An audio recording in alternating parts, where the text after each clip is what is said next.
All right, what's up, everybody? Welcome to another episode of the Real Chat Podcast. And this is a special one. I'm getting a very special opportunity to sit down with the mayor of Sheboygan, Wisconsin. How are you doing today, Mayor Ryan? We're doing good. What's up with you, Justin? I'm doing well. I'm doing well. Welcome to City Hall. Yes, this is my first time Yeah. actually coming into City Hall. I think I've been trying to set something up with you a couple other times. Yeah, and glad we kind can of, make it work. Hit and miss. So, all right, well, let's jump right into it. Cool. So, Mayor Sorensen, so can you share a little bit about your roots here in Sheboygan? Yeah. And what inspired you to take the path of becoming mayor, and not only the mayor, but a community leader? Yeah, well, that's a big question. So I was born and raised in Sheboygan on the south side. It's one thing that's super important to me is my family. My mom is the youngest of 9. My dad, comes from a family of 4 siblings as well. Okay. So a lot of family here, right here in the community, and we were always close knit. Always get together during Christmas and Thanksgiving and the holidays. So really grown with, grew up here with those family values. Okay. That makes Sheboygan special. So born on the south side, went to South High School, went away to college for a few years, and that's where I kind of started to catch the bug, I would say. I was very involved, in high school with, theater and band and all that, and then went off to college and got very involved in student government. That's kind of how I got my start. Became student body president my junior year. Became the state chair of the Student Government Association my senior year of college. Got to really connect, travel the state, go to DC and Madison, and lobby, do a lot of policy work around education and college affordability. So then graduated, got my first adult job after college, and wanted to be involved still in my community. And I said, well, I did student government in college. What's the difference between student government and real government? There's. Well, I think that's kind of where, like you said, you got the bug. Exactly. It starts when you're young. Yeah. And you start to realize what's going on around you, and how can I help? Yeah. What can I do? Exactly. And I think part of that is when I first, decided to run for city council, there was so much conversation with the city being like, how do we attract and recruit young talent and millennials, and how do we get them here? And I'm looking around the table at the city council, and I'm like, you're all talking about bringing in younger folks here, but you got no younger folks at the table. There you go. So I, being born and raised on the south side, I ran for city council and I won. Okay. And been very involved in local government since. And it's a hard feeling to explain, but being mayor of your hometown, it's extremely special. Okay. It's something that I get motivated by, to make my hometown a better place. Engage with folks all over the community and just saying, hey, what's working, what's not? What are some ideas folks have of how we can make our community a better place? Right. And I think Sheboygan, we're big enough where we can try new things, but we're small enough where we can get to know each other on a more personal You can still basis. keep that community feeling. You go to a bigger city, and half the time you don't even know what's going on the south side. Yeah, exactly. I was raised in Milwaukee, and that's kind of how it was. The south side was its own world from the north side. And same with the east, and all over Milwaukee. And so I think that's great to be able to live in a community, get to know everyone, and then step into a leadership role in that community. Oh, totally. And that's kind of what we're doing with the podcast, and with Koki doing the positivity. And I even had my nephew move down here because, awesome. I only been in Sheboygan about 4 years. And I said, this is a very artistic town. It's a lot to do. They have great food, and just so much to do here that it's an untapped market. Oh, yeah. I would say, so. There's that magic, and I don't really know how to describe it else, but like, it's it's all these like building blocks that kind of glue us together. The good restaurants, the people, living on the lake, our events. I think that's kind of that magic that brings us together. That makes Sheboygan unique and special. Right. And I think, the people that reach out and want to help, this is one of the towns that, like you said, it's a small town, but big enough to have that help and support. I run into a lot of people that are either helping in recovery, they're helping in just spreading smiles, volunteering, anything like that. All the runs that go on around here for the cancer and mental health awareness and things like that. All the Broad Fry fundraisers. Yes. So it's just a lot to do. And if you're a musician or anything anything like that, there's a lot for you to help volunteer, play your music, showcase your music, things Open like mic that. nights, all that stuff. Yeah. So, all right. Well, so the light tower, I wanted to ask you about that because I took some pictures over there. Yeah. I don't know much about the light tower, but you being a native to Sheboygan, you can shed a little more light on that. So it's been a big part of Sheboygan's story and identity. What are your thoughts on its significance for the community and the generations growing up here? Yeah, I think, our lighthouse it's iconic. If you look at the foundation of our community, we were, way generations back, we were a trading post for many Native American tribes. Okay. Access, on Lake Michigan, going up the river, and decades later that grew even more towards water commerce. People Right. trading by boat before cars were invented. Right. Shipping lumber and all sorts of products up the river across Lake Michigan. And that grew, again, with more industry, with coal and iron ore getting shipped around the area, so it's that iconic identity that really establishes and showcases our maritime history. Right. That's how Sheboygan grew. That's how we were founded, from maritime commerce to the growth of industry, all water-based. And I think today it translates to kind of that modern waterfront asset that we have, Lake Michigan. Right. We're so blessed. Sheboygan is actually one of the only few communities that we have the most access, public access to Lake Michigan per capita for a city of our size. Oh, wow. I mean, if you think about it, like you can walk up on the beach basically almost anywhere. Mm-hmm. Some communities go to, it's private, lakefront home. Right. Yeah. Even we Milwaukee, got you got some of Bradford those. Beach, and you Yeah. can't go in certain parts of it. Yeah, but for the most part, like south side, north side, downtown, on the riverfront, like you have pretty good access to. Oh yeah, you can walk the entire stretch and be able to access the water at any point. The lighthouse is a great thing. I like it because of the significance of the lighthouse. Oh yeah. It like I mentioned before, a lot of the community support and help. And here's the light tower says, hey, we're here. Yeah, and I think it's one of those symbols, that kind of bring the community together, and I think that's why we want to preserve it as well. So it kind of showcases our maritime history. But it also showcases kind of our resiliency in being a waterfront community, and people use it for their business logos, for civic groups, for tourism promotion. People know the red lighthouse. Well, I have a good story for you, real quick. There, a gentleman I work with. His grandson had to get his senior pictures. Oh. So he took him to the lighthouse and he took him around Sheboygan to different spots where he hung out when he was younger. Oh, cool. And he got some good pictures at the lighthouse, and his grandson told him, now I see why you like it here.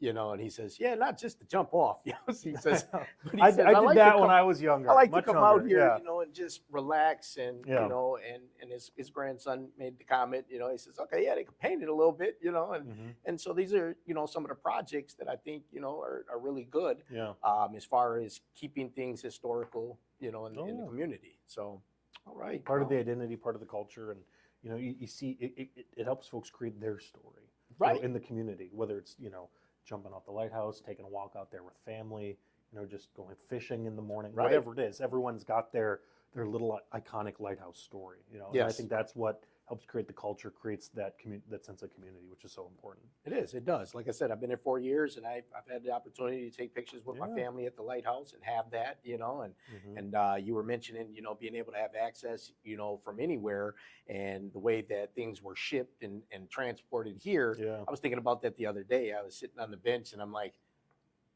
wow, before they built 41, to run down over to Illinois and everything, they had to come straight over here, by boat. By boat. I was like, that's pretty cool, just being able to sit there and think about those things, Yeah.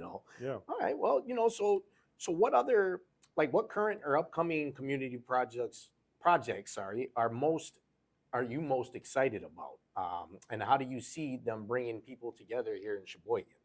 Yeah, I think we got so many irons in the fire right now. Last night we had a meeting talking about our marina. Our marina is 30 years old. It needs some significant capital investment. I saw that video. So I think we're trying to figure out, okay, let's not just slap the Band-Aid on it. Let's not just, perpetuate the going on problems. Like, if we're going to invest in it, let's invest in it and do it right. Right. So it's a community space for everybody, and it's a big, part of our community that we want to preserve and enhance. So folks like us who don't own boats, that we still feel that we can go down there, hang out, bring our family. If we got, friends out of town, like, we can be proud of the space, hang out in the space, have community events, I think that's something we're really excited about. Okay. We want to make sure we get it right. Right, This is a right. big undertaking, so we want to make sure that we're doing it right. So that's a big project we kind of have in the queue. It's going to take a couple more years into figuring out kind of the direction and how we're going to make that investment. Okay. What can the community do to help out? I think share your ideas. Okay. How do we get creative? How do we activate the waterfront? What assets or amenities are we missing down there? Do we help program community night, movie nights down there? Do we help plug in a restaurant, food options down there? How do we do that? We need those ideas. More things to go on down there, so it brings people down. To hang out. Maybe I was pitched like what are some rental options? If you want to rent a boat for a day, or paddle boards, or jet skis. What are some of those amenities that we can partner with? Find folks in the community who can help provide those programs and amenities to enhance our waterfront and give access to the waterfront. It's like a lot of folks that I talk to were born and raised in Sheboygan. It astonishes me when they say, "Oh, I've never been, out on a boat on Lake Michigan." Being born and raised here, I was blessed to, get on the water, go fishing, all that sort of stuff too. But having access to folks, just enjoy the blessing that we have as Lake Michigan. Whether it's surfing, whether it's fishing, whether it's sailing, whatever it is, Well, I know you, because I never knew they even surfed the way they did here. Oh, yeah. That was new to me when I got here. And they said that Sheboygan is actually one of the biggest surfing places to surf, in the state and also in the country. So it's pretty cool, especially like right now is kind of the start of actually the best surfing season. Right. It's getting a little windier out there, so there were folks out there yesterday, and people put out an APB and say, "Hey, waves are looking good," and all of a sudden you'll have a good number of folks. Everybody pulling up and ready to zip go. up their wetsuits and get out on the water, which is super awesome. Yeah. See, and me being from Milwaukee, I don't think I've ever seen anyone surf in Milwaukee. Yeah. And then I got here and I see people with Every other day. surfboards, and I'm like, and there was a surf shop. They even actually got us to end up buying skateboards. Me and my lady ended up buying, like some skateboards we never ride. So the lake is a great place, to get down there and try new things, and we tried the skateboard, and it was short-lived, and we'll try to bring it back next year. Yeah. But restaurants, that's an amazing ideal, and I say that because I think Milwaukee has the Edelweiss, where it's a restaurant boat where they take you out, and I remember, I think I was in middle school first time I went on there, Outside of that, being next to the river and the Lake Michigan, I never would have thought about going on a boat. Yeah. So I think that's something that we want to make sure, that we have those opportunities. And there's some awesome nonprofits and businesses that, provide those services, that help, proactively get folks comfortable with the water, get out on the water, understand this isn't just some small pond. It's one of the Great Lakes. Right. Yes. Yes. So it can be dangerous, but it can be fun. Oh, if you take care of it right, and do the things you're supposed to do, and fun's always important. safety first. So, all right. Well, building a stronger community. So your views.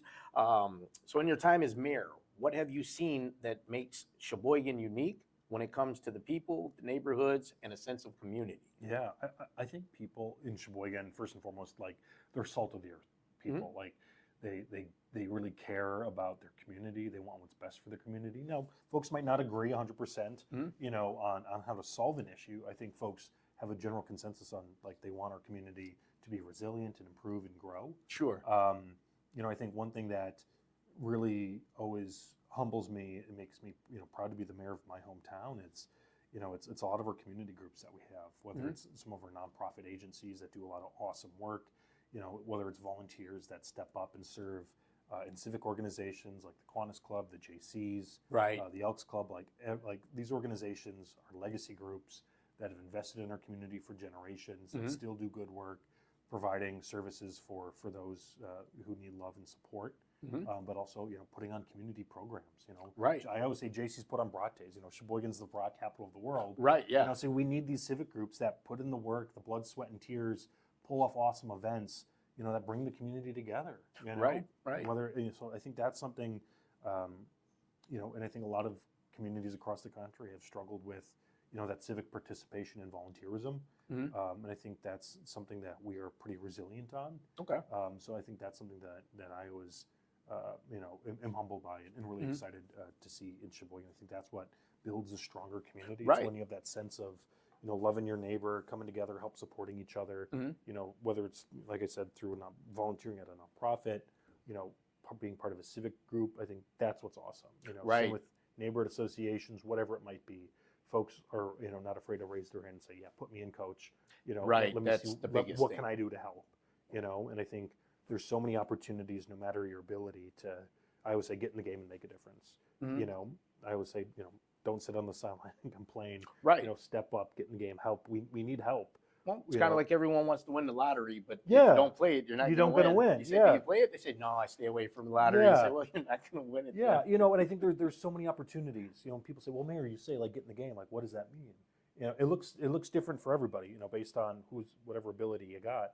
It could be volunteering for a nonprofit, signing up. It's being a supporter of early recovery community work Right. in the area. Whether it's I'm always looking for folks to serve on boards and committees in the city, serving on one of those. Joining your neighborhood association, joining your church groups. There's so much opportunity out there.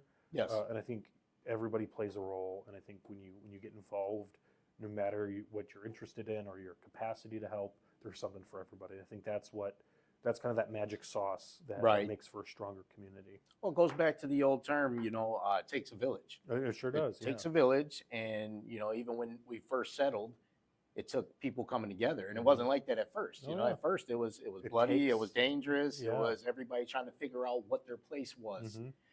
in this role.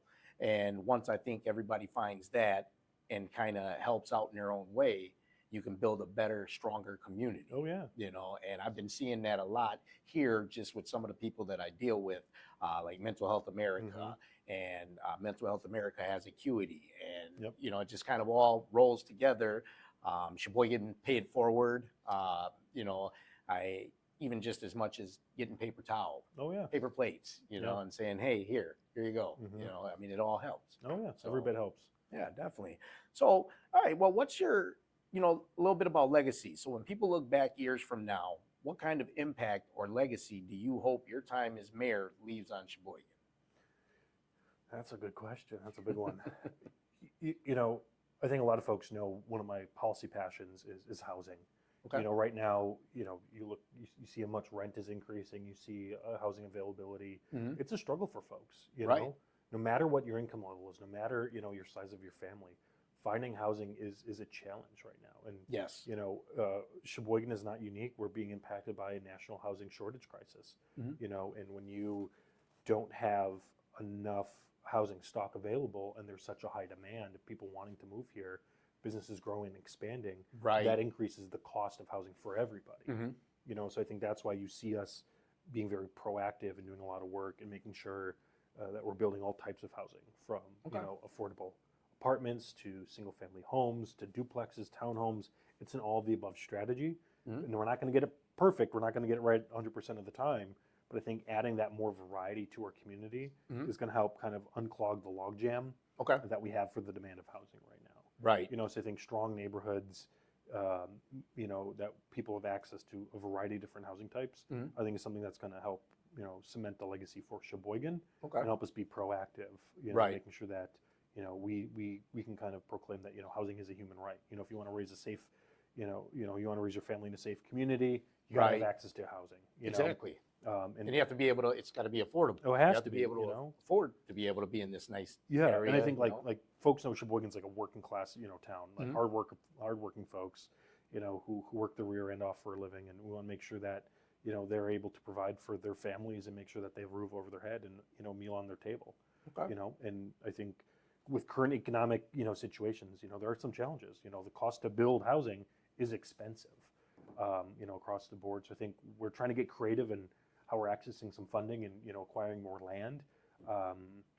I think that's a challenge. Now everything we've built is not affordable. Right. Just by the cost of building housing. Right. It's Well, the expensive. way price went up and, Yeah. and the price of materials. yeah. I mean, it goes all the way down the line, because then, I try to stay away from the politic end of Oh, it, yeah. but when you start looking at how supplies are getting here Yeah. and the Impact of problem that tariffs, we're all of having, that, yeah. yeah. So it makes it harder to complete projects. Yeah, but I think that's kind of where, I mean, it's kind of a long algorithm, if you will, of like, if you add that more supply, it's going to alleviate a lot of the demand, and it creates that fluidity in the housing market where folks can, if they're empty nesters, for example, they had a 4-bedroom home that was built in, the late 80s or whatever, and you have a family that has the means to then maybe downsize and afford a condo, right? That we just built, our developer just built that's new. Well, now their house on the market, is more affordable. It's right. It frees up that market, and you create that fluidity where folks have more access to starter homes, just more access to a variety of homes, and that competition makes the housing market, more affordable overall. Okay. So still a lot of challenges. We did our housing study. We have to build 5,200 housing units in the next 5 years. That's the current demand that we have.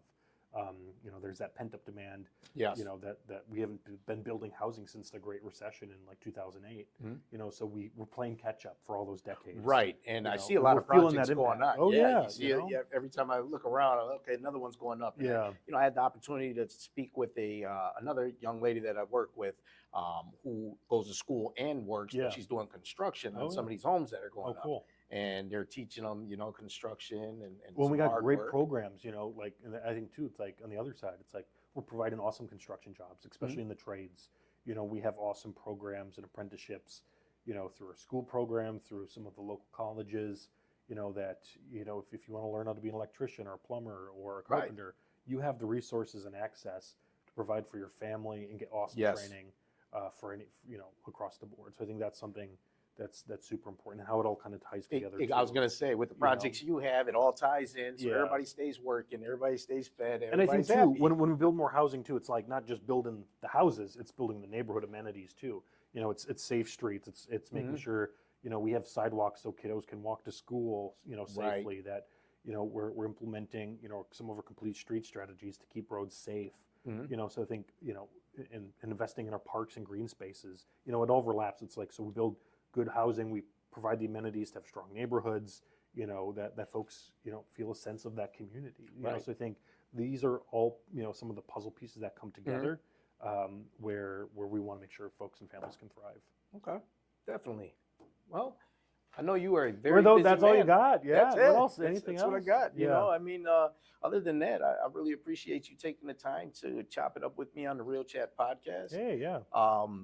I got some other things, going on, and we can definitely revisit and have another episode. You're doing awesome work, Justin. Keep the faith, keep your foot on the gas, and we'll stay in touch and do this again. Definitely. I really appreciate it. Yeah, you betcha. All right. Thanks, Thank Justin. You. Thank you all for tuning in for another episode of the Real Chat podcast from Sheboygan, Wisconsin. Peace.